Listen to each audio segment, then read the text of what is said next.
Halldór, frídagarhjólið í dag, svona í þeim skilningi að það ekki leikur hjá okkur. Já. Hvað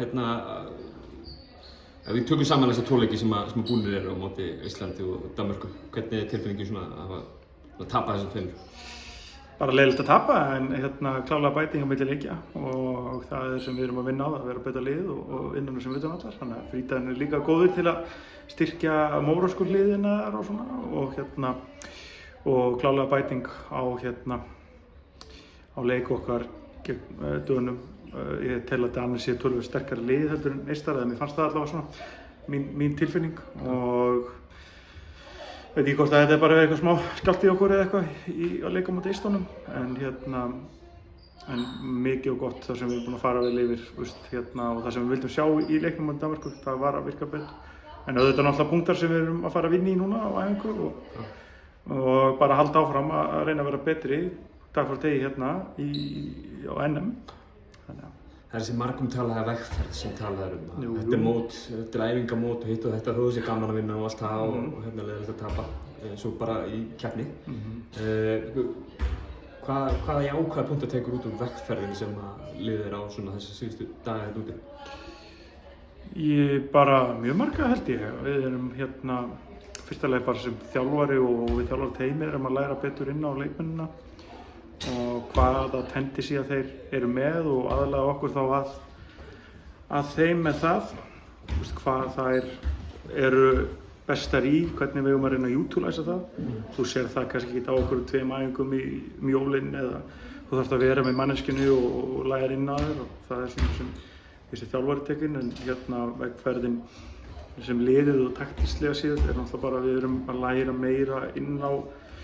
Við erum að reyna að vinna með skiptivörnina og loka á póstinn og það finnst mér alltaf að vera betra og betra með hverri æfingu og leik sem við tökum þátt í. Við þurfum að laga transition-vörnina og við lögum milli leikja sókn gegn pressu. Þannig að það eru margir punktar sem við ætlum að tala um. Frídagur í dag í þeim skilningi það er ekki leikur. Ég þykist mér vitið það er samt sem áður verið settir benkuskjölar. Ég meina það er æfingarnar núna og eitthvað mórals sem var í gangi. Er ekki gott að fá svona daga inn á milli leikir? Jú, nema Lúli Súkarsson rústaði mér í paddel. Það var ekki gott fyrir hjartað á mér komandi úr sísónu sem vann einn leik, búinn að tapa þessu tveimur og svo kemur sjúkraþjálfarinn og kláraði í einhvern paddelleik.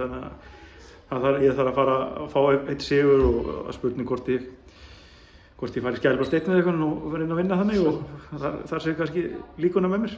Svíarnir á morgun, sterkli, ég meina stelpurnar þekkja hafa vantilega að spila á mótið en í, U18 fyrir það og U16 og eitthvað. Við grunum að búast. Bara hörkuleik, Svíarnir eru alltaf með mjög góð lið og hafa kannski farið hægar af stað en það eru með hörkuleikmenn og við eigum bara von á enn einum neilbætinum held ég.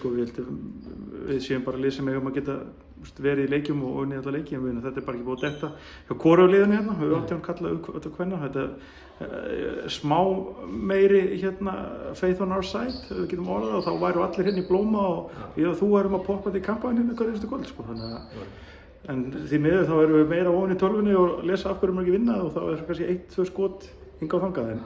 Svo hérna verður bara verið verkefni og vonandi bara kemur okkar fyrsti sigur. Alveg í lokin, ástandið á hópnum, einhver meiðsl, Greta meiddist eitthvað í síðasta leik? Greta er bara í treatmenti as we speak.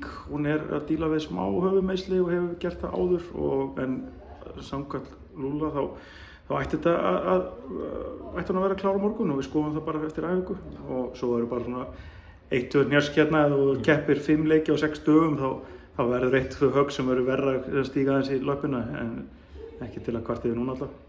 Gerðu þakkir Halldór. Þakka þér fyrir Davíð.